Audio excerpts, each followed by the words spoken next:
Yen, kita dah lambat pergi sekolah ni. Cepat pakai rambut palsu tu sayang. Ibu, boleh tak Yen tak mau pakai rambut palsu lagi? Kenapa pula? Yen tak mau sembunyi lagi. Yen nak jadi diri sendiri. Tak boleh Yen, nanti kawan-kawan ejek Yen.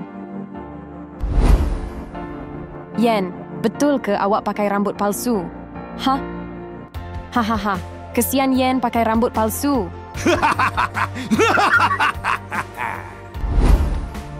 Cikgu Norma, rambut Yen berbau busuk. Betul tu cikgu, sebab rambut Yen, kami tak boleh belajar. Yen, maaf. Tapi awak kena buka rambut palsu tu. Baiklah cikgu, Yen faham. Hahaha, kesian Yen sebab botak. Murid-murid Cikgu Norma ada berita sedih.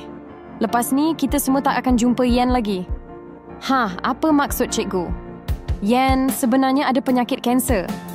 Apa? Yen ada kanser? Jadi, sebab tu Yen pakai rambut palsu.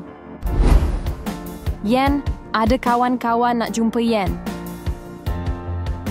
Aisyah, kakak Izzati. Yen, kami nak minta maaf. Kami tak patut gelakkan Yen. Kami tak tahu Yen sebenarnya sakit. Tolonglah maafkan kami. Tak apa, Yen dah maafkan awak berdua. Macam mana? Korang pun maafkan mereka berdua tak?